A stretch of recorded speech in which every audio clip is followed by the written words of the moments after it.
The concept of cruising solo can be a pretty nerve-wracking one for so many people.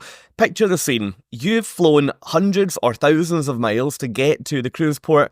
You've arrived, you're looking up at this huge cruise ship full of thousands of people, and you don't know anybody else on there. You're completely on your own.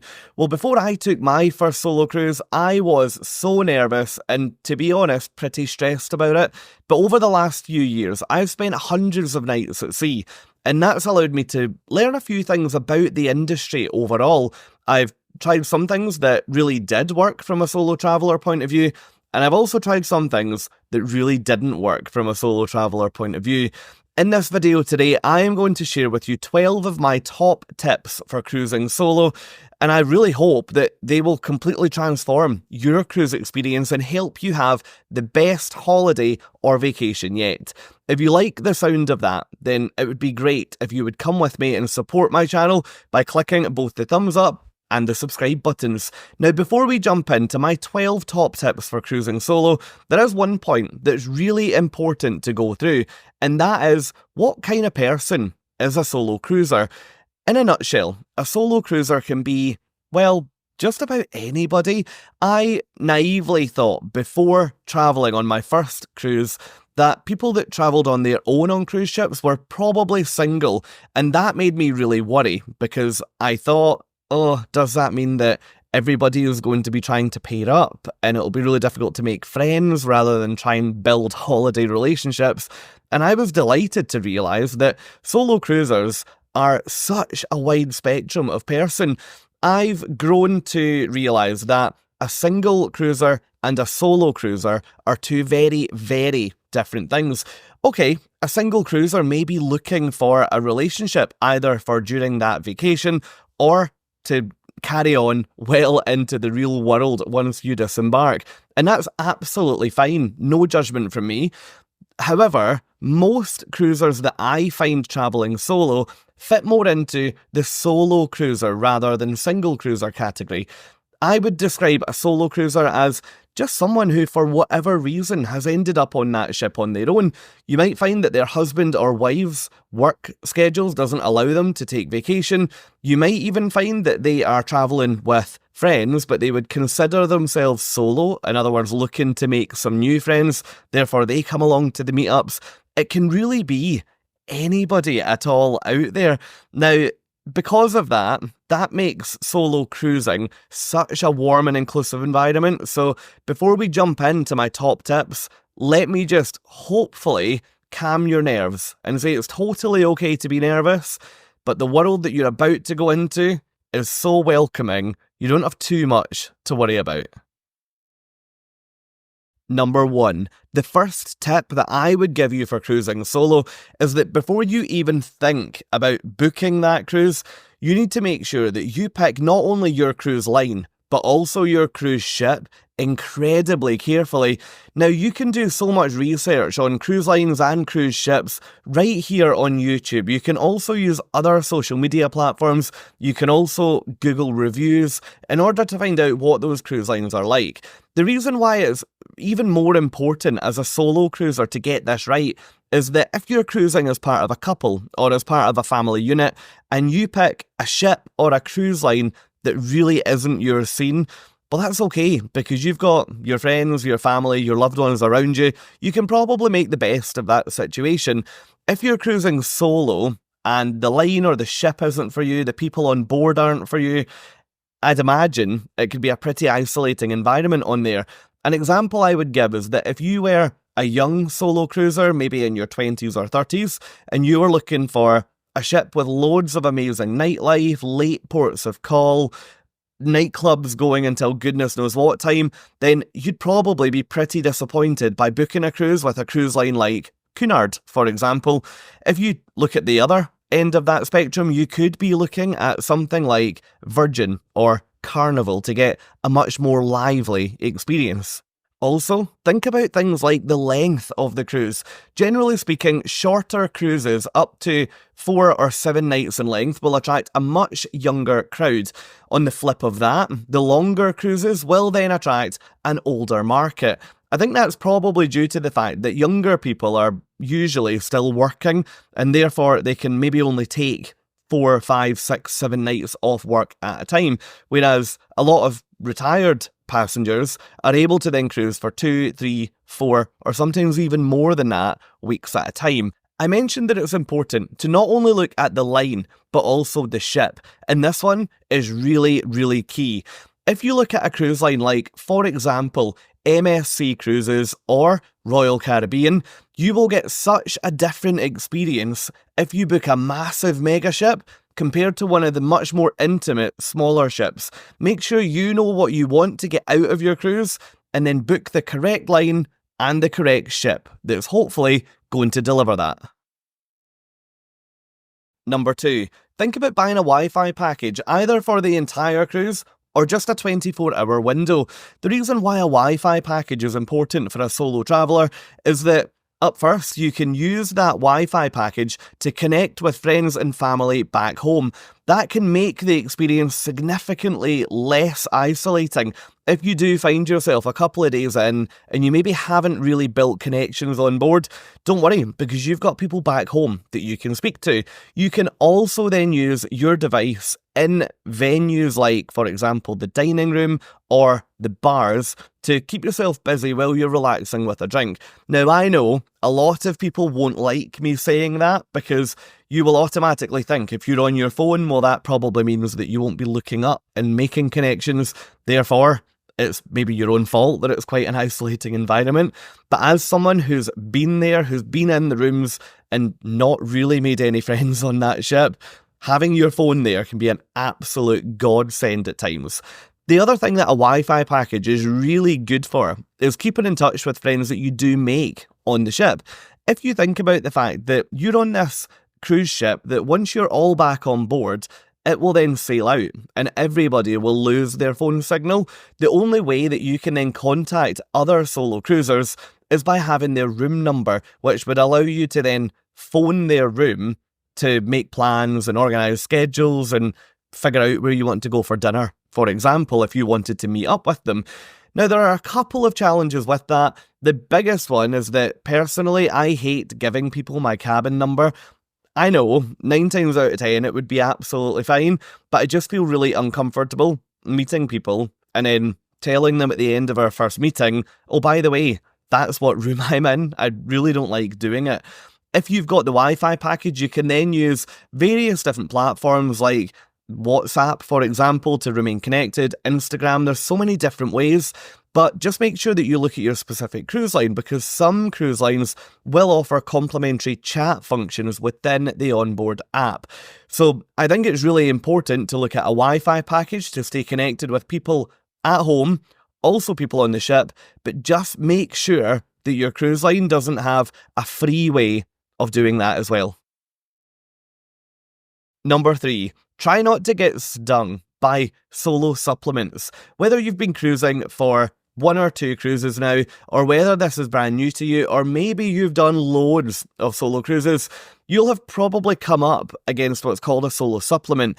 This is where, as a solo cruiser, you pay the per person rate for a 2-person cabin, plus a percentage of that second passenger, despite the fact it's only you in the cabin. I know, that part of it really does suck, doesn't it? The main reason for that is that the cruise line could have sold that cabin to 2 people, and that would then mean that those 2 people would be out accruing bar tabs and whatever else while on board the ship. So they make up some of that lost revenue by charging you a percentage of that second person. Now, there are a number of ways to get around this. For example, booking solo cabins, or booking when there's a specific deal or a promotion on to help solo travellers. I won't go into this in too much detail because I have recently released a separate video on this exact subject. So if you are looking to minimise or get rid of your solo supplement, then jump down to the video that's linked in the description of this one, and I'll walk you through some of the ways that I save money when I book to cruise solo. Moving on to number 4. My next top tip for cruising solo is that you need to try and not be nervous when you're in the restaurants or in the bars. I know the thought of going into a restaurant and sitting there on your own, It's pretty difficult to compute sometimes. I totally get that. But honestly, I thought before I took my first couple of cruises that everybody would be sitting looking at me at dinner. Even on my first cruise, I remember sitting in the dining room thinking, oh, this is really awkward. I feel like everyone is talking about the fact that I'm on my own. The more that I've taken cruises and the more that I've been in that environment, I realised that was just young me, obviously making a mountain out of a molehill. I can almost assure you there might be a handful of people in that restaurant saying, oh look, there's someone over there on their own. They must be cruising solo. But you will not be getting critiqued all the way through the meal. So honestly, do not worry. When you're in the bars, try and let your hair down, try and make a few connections at night. And to be honest, one of the best ways of doing that is just grab a drink, sit up at the bar, and see who comes and sits beside you. Number 5, get involved with the onboard events, both those designed for solo travellers and those designed for the wider ship. On some cruise ships, you will find that there will be specific events on the daily schedule for people who are travelling on their own. For example, I took a cruise with Cunard on board Queen Elizabeth, and I was really impressed by what was offered on there for solo travellers.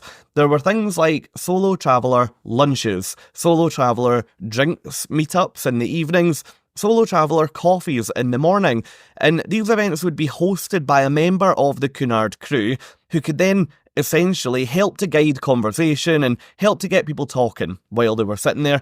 Things like that are absolutely brilliant. I also took a cruise with Norwegian Cruise Line, who have one of the best solo cruiser programs I have ever come across. There are events all day and all night, specifically designed and created for the solo market. It is absolutely brilliant.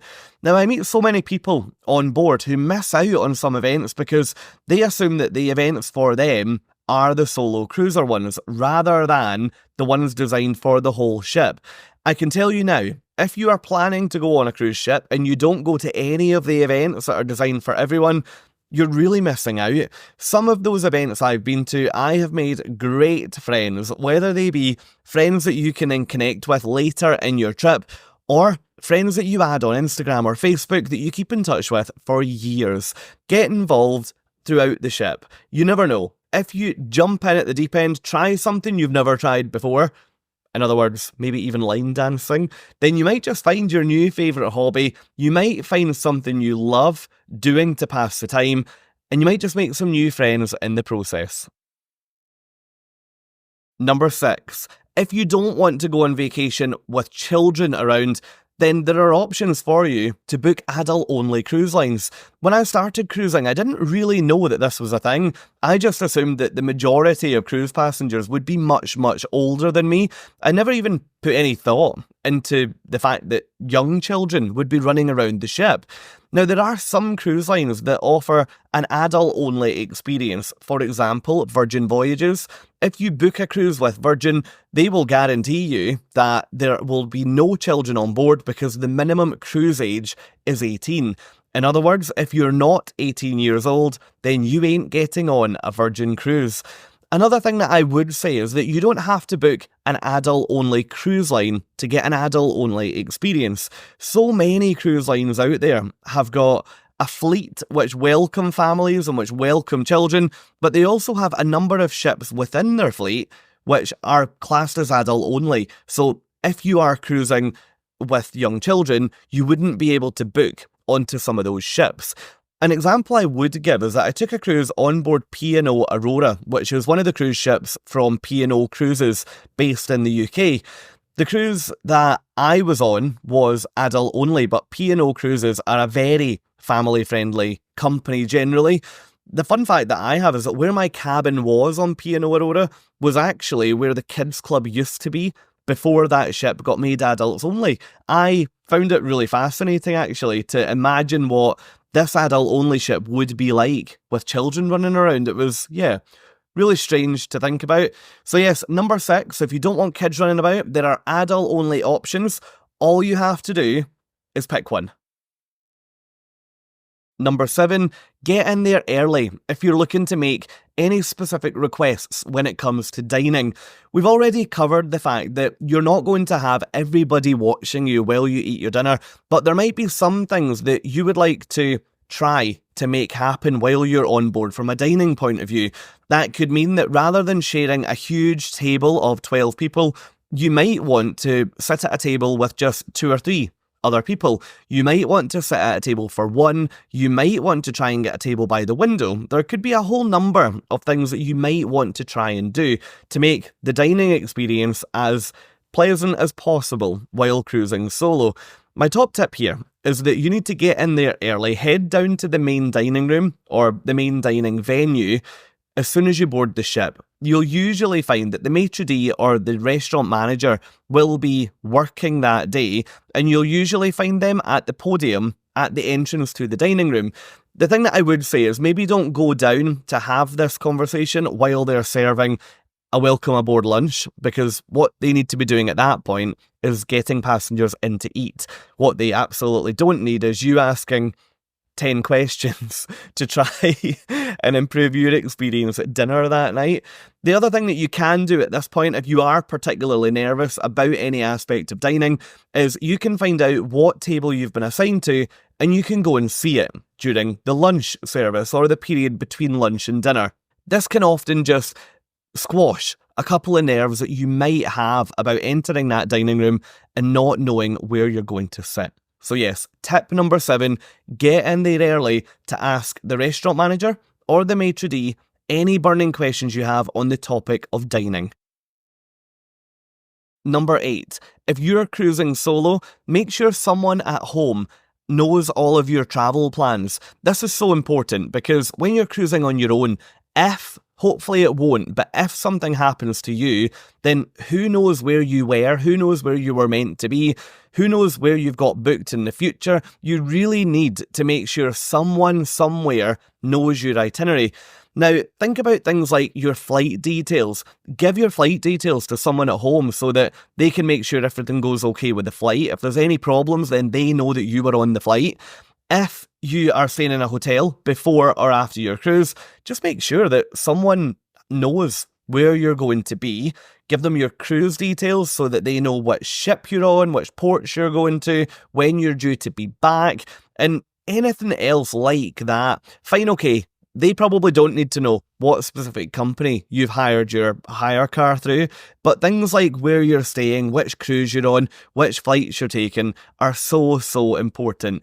Hopefully you will never need to rely on sharing this information with someone if something goes wrong, but I think it's a perfect example of when you're better off safe than sorry. For the sake of sending an email to a friend or sending a text message, just share your travel details with someone that you know and trust back home. Number 9, and this one I didn't even know was possible before I took my first cruise. If you are planning to cruise solo, then try and connect with people before you get on the ship. This is super easy to do, and I'm not recommending that you make really close personal connections with people. If you jump on Facebook and search for your cruise line, your cruise ship, or your sailing date, you'll often find a Facebook group set up specifically for that. Now that means that you can dive into the level of detail that you feel comfortable with. For example, if you are taking a cruise on board Harmony of the Seas from Royal Caribbean, then you can do a search for Harmony of the Seas and join the group to get some best practice, some hints and tips from people who have been there before. You can then also search for your specific sailing date. For example, Harmony of the Seas, May 5th, Barcelona. That will probably then return that very specific sail date. That means that you can then watch what people are saying. You can also connect with people who are on your actual cruise. Now, this is one to be really careful of because although I like joining these groups, I don't really like to build too much of a connection with people before I get on board, due to the fact that you're on this cruise ship for a week or 2 weeks or maybe even longer.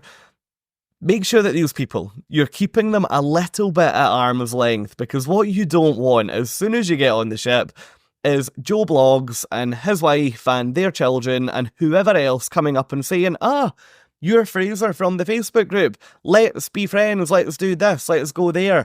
Keep everyone at arm's length, because at the end of the day, you're on that trip for you. You're not necessarily there to connect with everybody on board that you saw in the Facebook group. So yes, connect on social media with these groups who are going to be on your cruise ship, but make sure you don't jump in too deep and keep them at arm's length.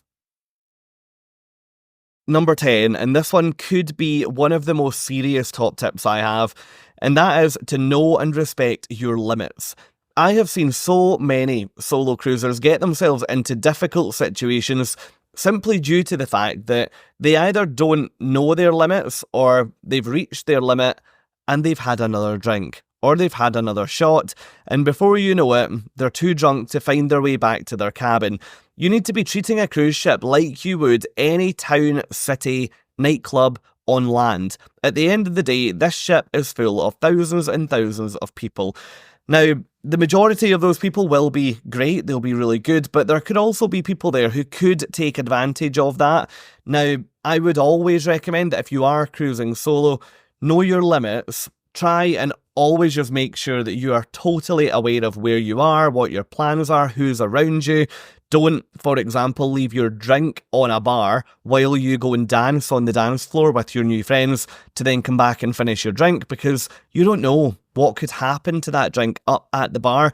Just exercise a bit of common sense and look after you at the end of the day, because you're on this cruise ship on your own. Fine, you've met some new friends and that's great, but just make sure you're looking after numero uno, and that's you.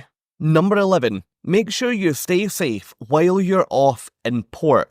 This is so important because yes, the cruise experience is largely about the ship and you can make sure you have a great time on board. You're going to want to get off and enjoy the ports of call, because at the end of the day, some of them are absolutely amazing. So why would you just sit on board the ship all day? Now, there are a number of things that you can do to make sure that as a solo cruiser, you keep yourself safe when you're visiting ports. You could, for example, book onto cruise line organised excursions. That means that you'll then be taken from the ship with a group of fellow cruisers.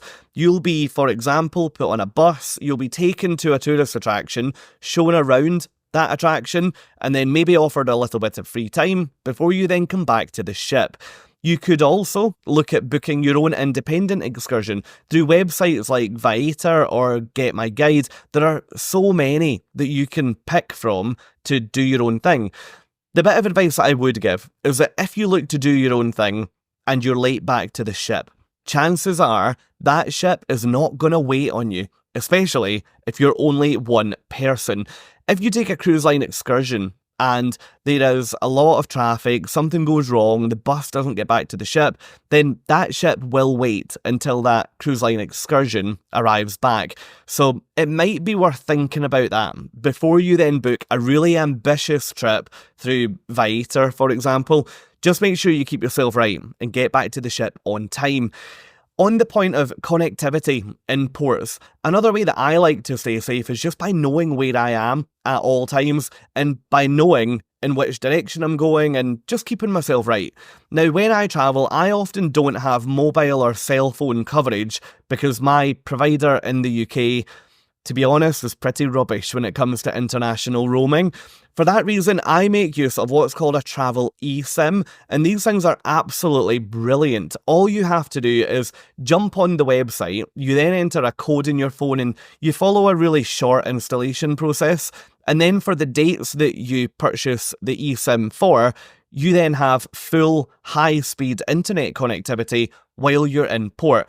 Now, I found these eSIMs particularly useful for places like the Caribbean or the Middle East or even over in Australia, where my own British-based phone provider would charge me an absolute fortune.